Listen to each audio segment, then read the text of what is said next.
এরপরে নবী সাল্লাল্লাহু আলাইহি ওয়াসাল্লাম তায়েফের একটা আঙ্গুর বাগানে প্রবেশ করেন। এত ক্ষতবিক্ষত অবস্থায়, আর পাথরের ঢিলকে আপনারা এত তুচ্ছ মনে করেন না, কিন্তু এটা কিন্তু এত তুচ্ছ বিষয় না, কিন্তু এটা যন্ত্রণাদায়ক বিষয়। আর তার মধ্যে বললাম তার আপন মানুষ, কাছের মানুষ। আঙ্গুর বাগানে যাওয়ার পরে ওখানে আদ্দাস রাদিয়াল্লাহু আনহু, আদ্দাস নামে একজন বাগানের দেখভালকারী ছিল। এই বাগান ছিল আবার উতবা এবং শাইবার, বড় আঙ্গুর বাগান। এখানে ঘটনা ঘটে গেল, নবী সাল্লাল্লাহু আলাইহি ওয়াসাল্লাম বসে আছেন, জুতা খোলার চেষ্টা করছেন, এবং আদ্দাস তিনি এসে একটু খেজুর দিচ্ছেন। মায়া লাগছে তার, এই লোকটাকে এইভাবে মারলো, মানুষটাকে এইভাবে মারলো। কিছুই চাচ্ছে না, কিছুই বলে নাই, খালি বলছে এক আল্লাহর ইবাদত করো, আর কিছু চাইছে নাকি? তো এক আল্লাহর ইবাদত করো বললো, বাস তাই এইভাবে মারলো। আর মানবে না তা মারলো কেন? ও বেচারের কাছে খারাপ লাগছে, দাওয়াত কবুল করবে না তো মারলো কেন? লাঞ্ছিত করার কি দরকার ছিল? কবুল না করলে চলে যাবে, বা কবুল না করলে তারা ফিরাই দিবে, মারার কি দরকার আছে? তার মায়া লাগছে খুব। সে এসে কিছু খেজুর দিছে খাইতে, পানি দিছে খাইতে। ওই অবস্থায় নবী সাল্লাল্লাহু আলাইহি ওয়াসাল্লাম পানির গ্লাস নিয়ে, খেজুর নিয়ে বিসমিল্লাহির রহমানির রহিম, বিসমিল্লাহ বলছেন। বিসমিল্লাহ শুনে সে আদ্দাস, তার খুব ভালো লাগছে যে এই শব্দটা আপনি কোথা থেকে পেলেন। তো নবীজি তাকে জিজ্ঞাসা করছেন, তোমার নাম কি? আদ্দাস। কোথায় থাকো? আমি নিনওয়ার নামক একটা জায়গা থেকে আসছি। এটা শুনে নবী সাল্লাল্লাহু আলাইহি ওয়াসাল্লাম বলছেন যে, ও আচ্ছা, তার মানে তুমি আমার ভাই ইউনুসের এলাকার মানুষ। তুমি আমার ভাই ইউনুসের এলাকার মানুষ? আচ্ছা, আপনি কিভাবে ইউনুসকে চিনেন? ইউনুস আমার ভাই। নবীগণ সবাই বৈমাত্রিক ভাই, আমি আল্লাহ রসুল, সেও আল্লাহ নবী। তখন তিনি ইসলাম কবুল করেন। আদ্দাস রাদিয়াল্লাহু, তার নামে ওখানে এখন মসজিদ আছে। হ্যাঁ, ওখানে আপনারা গিয়ে দেখবেন মসজিদ আছে। এই জায়গায় যায়েদ বিন হারেসা রাদিয়াল্লাহু আনহুর ভূমিকাটা দেখেন। এবার নবী সাল্লাল্লাহু আলাইহি ওয়াসাল্লাম ওই জায়গায় বসে দোয়া করতেছেন। এটা শেষ অংশ, দোয়া করতেছেন। এই দোয়ার লফজ যদি আরবি থেকে আরবি বুঝতে পারতেন, তাহলে আমার এতগুলো কথা বলা সার্থক হতো। আমি যদি মানুষকে এই দোয়ার শব্দগুলোর অর্থ বুঝাইতে পারতাম, ওই ক্ষমতা যদি আমার থাকতো, আমার মনে হয় না এই ক্ষমতা কোনো ওলামায়ে কেরামের আছে। আমার মনে হয় না এই ক্ষমতা কোনো ওলামায়ে কেরামের আছে যে এই দোয়ার শব্দগুলো আওয়ামকে বুঝাই দিবে, এক্স্যাক্টলি সেই ফিলিংস এবং ইমোশন বুঝাবে, এমন ক্ষমতা আমাদের কাউকে দেওয়া হয় নাই। শুধু এই অনুভূতিগুলো বোঝার জন্য হলেও আরবি শেখা দরকার আপনাদের, আমাদের সবারই। এগুলো অনুভূতিগুলো বোঝার জন্য হলেও আমাদের আরবি শেখা দরকার।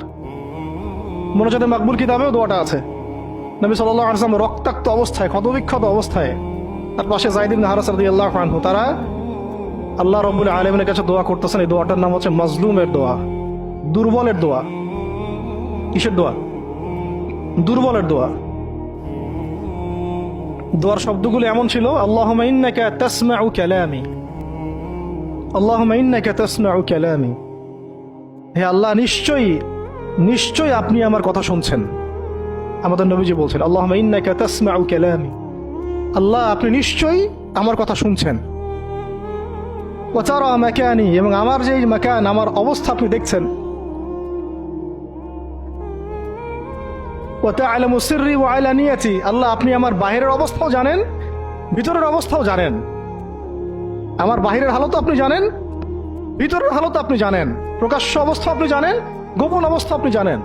তা'লামু সিররি ওয়া আলানিয়াতি লা ইয়াখফা আলাইকা শাইউম মিন আমরি, আমার কোনো কাজই আপনার কাছে গোপন না। আসলে আমার কি হালত, কি অবস্থা, আমার উপর দিয়ে কি গেছে, কি গেল, কি প্রকাশ্য, কি গোপন, কি সত্য, কি মিথ্যা, আল্লাহ আপনি সব জানেন। বলা কথা না বলা কথা সব আপনি জানেন। তা'লামু সিররি ওয়া আলানিয়াতি লা ইয়াখফা আলাইকা শাইউম মিন আমরি। এরপরে নবীজি বলছেন, ওয়া আনাল বাঈসুল ফাকিরুল মুস্তাগীসুল মুস্তাজির আল ওয়াজিলুল মুশফিকুল মুকির আল মু'তারিফু বিযানবি। এক একটা শব্দ কিভাবে বুঝাবো আপনাদেরকে, আমার কাছে ভাষা নাই। আল্লাহ আমি দুর্দশাগ্রস্ত, আমি ফকির, আমি জিল্লতির শিকার, আমার অপরাধ আমি চিনতে পেরেছি। মানে এমন এমন শব্দ যেটা যেটা একজন নবী ছাড়া কারো মুখ দিয়ে বের হওয়া সম্ভব না, এমন এমন শব্দ যেটা ওহী ছাড়া সম্ভব না। আসআলুকা মাসআলাতাল মিসকিন, মিসকিনরা যেভাবে তোমার কাছে চায় আল্লাহ, আমি সেভাবে তোমার কাছে চাচ্ছি।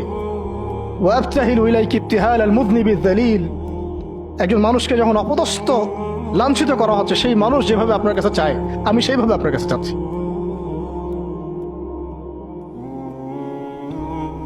আরো অনেক শব্দ আছে, মাঝখানে লাইন আছে। একটা জায়গায় আছে অনেক বড় দোয়া, আল্লাহুম্মা ইয়া খায়রাল মাসউলিন ইয়া খায়রাল মুতিন ইলাইকা আশকু দুআফা কুওয়াতি। এই অংশটা সব কিতাবেই আছে সিরাতের। আল্লাহুম্মা ইলাইকা আশকু দুআফা কুওয়াতি, আল্লাহ আমি তোমার কাছে আমার শক্তির অক্ষমতা প্রকাশ করতেছি। মানে আমার যে শক্তি নাই এখন, তাইবাসী আমার সাথে এগুলা করলো, আমার তো শক্তি নাই এখন, আমার এই শক্তির অক্ষমতা আল্লাহ আমি তোমার কাছে প্রকাশ করতেছি।